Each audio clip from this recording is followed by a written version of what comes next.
দেখেন আমার এখানে একসাথে কিন্তু 3টা কাজ চলমান হচ্ছে, একটা সামনে সাইডে, আর এখানে 2টা প্লটে আমার কাজ হচ্ছে, এখানে একটা আর ওখানে একটা আমার প্লটে কাজ হচ্ছে। তো এখানে 2জন অনারকে আমি কিন্তু অফিসে ডেকে নিয়ে এসে একসাথে কিন্তু আমি সেফটি ট্যাঙ্কি সম্পর্কে A to Z বুঝিয়ে তাদের কিন্তু বলা হয়েছে কাজ সম্পর্কে, কিভাবে তারা কাজগুলো করবে এবং কিভাবে কাজ করলে সেটা পারফেক্ট হবে সেটা কিন্তু বুঝিয়ে বলা হয়েছে। তা সত্ত্বেও দেখেন 2টা সাইটের কাজ 2 রকম হয়েছে।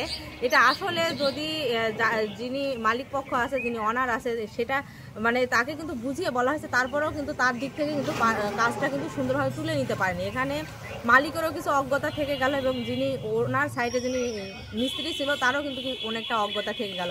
একই কাজ আমি একজনকে বুঝিয়ে বলাতে দেখেন তার কাজটা কিন্তু অনেক সুন্দরভাবে হয়েছে। তো এখানে আপনি একটু দেখেন যে এখানে দেখতে পাচ্ছেন যে এই হচ্ছে ট্যাঙ্কিটা, এখানে 2টা চেম্বার করা হয়েছে।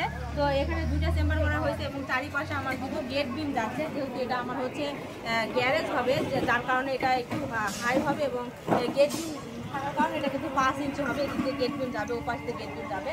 তো এখানে দেখেন আমরা 2টা চেম্বার করছি এবং দেখতে পাচ্ছেন এখানে একটা ছিদ্র রাখা হয়েছে, এখানে শুধু ছোট্ট একটু ফুল আছে। তো এটা হচ্ছে দেখেন যে ছিদ্র 2টা, যে নিচের যে ছিদ্র 2টা হয়েছে এটা বেশি নিচু হয়ে গেছে, মানে বেশি ডাউনে হয়ে গেছে। তো এটা বলা হলো যে একটু উপরে এই ছিদ্র 2টা দান করে দেয়, যখন মলের তলানি যখন জড়া হবে তখন কিন্তু এই ছিদ্র 2টা বুঝে যাবে 5 বছর বা 10 বছর পর যে ছিদ্র 2টা বেশি ডাউনে থাকার কারণে কিন্তু ছিদ্র 2টা তলানি জড়ো হওয়ার কারণে কিন্তু ছিদ্র 2টা ডুবে যাবে, মানে হিট হয়ে যাবে, হাইট হয়ে যাওয়ার কারণে এই ছিদ্র 2টা আর একটু উপরে কিন্তু করতে হবে। এটা একটা মিস্টেক এখন এখানে। আর এখানে যে উপরে যে ছিদ্রটা আপনারা দেখতে পাচ্ছেন, ওই ছিদ্রটা সিঙ্গেল হয়ে গেছে, ওখানে ডবল ছিদ্র করে দিতে বলা হয়েছে এবং এটা আরও উঁচু হবে। এই এখানে যে স্ল্যাব হবে সেটা আরও উঁচু হবে। তো স্ল্যাবের নিচে আমরা গ্যাস যান এপাশ থেকে ওপাশে যেতে পারে, তার জন্য আমরা 2টা ছিদ্র এখানে রাখবে ওনারা। তো দেখেন এই কাজটা মোটামুটি ঠিক হয়েছে এবং একই সাথে আমার 2টা সাইডের কাজ 2 রকম হয়েছে। এটাতে আমার অনেকটা খারাপ লাগতেছে, কারণ একই সাথে 2 ক্লায়েন্টকে ডেকে আমি বুঝিয়ে দিয়েছি, তারপরেও কিন্তু সেফটি ট্যাঙ্কিগুলো ভালোভাবে তৈরি করতে পারলো না। তো এখানে দেখেন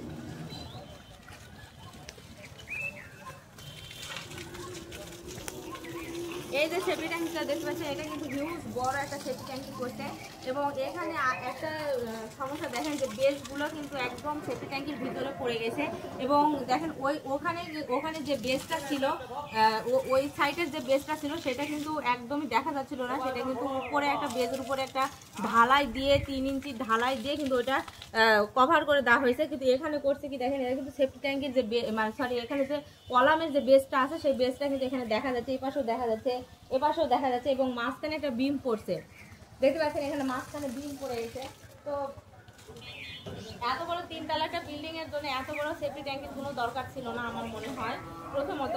তো এক এক সময় মানে কাজগুলো আমরা সুন্দরভাবে তুলে নিতে পারি না। এই যে মিস্ত্রি 2 জায়গার মিস্ত্রি 2 রকম, ক্লায়েন্ট 2 রকম, এই কারণে কিন্তু একসাথে বলে বুঝিয়ে দেওয়ার পরও কিন্তু কাজগুলো 2 রকম হয়ে গেছে। এখানে আমাদের আসলে কিছুই করার নেই। সেফটি ট্যাঙ্কি ভালোভাবে পারফেক্টভাবে না করলে, এটা যখন ম্যানহোলের যে ঢাকনাটা আছে এটা তোলার সময় কিন্তু অনেক সময় বিস্ফোরণ ঘটে বা ঘটনা ঘটে, এগুলো থেকে কিন্তু আমাদের সাবধান থাকতে হবে এবং সেফটি ট্যাঙ্কি তৈরি করার সময় অবশ্যই মনোযোগ স্থির করতে হবে যে কীভাবে এটা পারফেক্টভাবে তৈরি করা যায় এবং যেভাবে আমাদের গাইড করা হয় সেভাবে সেফটি ট্যাঙ্কিটা করার চেষ্টা করতে হবে, তাহলে কিন্তু সেফটি ট্যাঙ্কিটা সেফ হবে।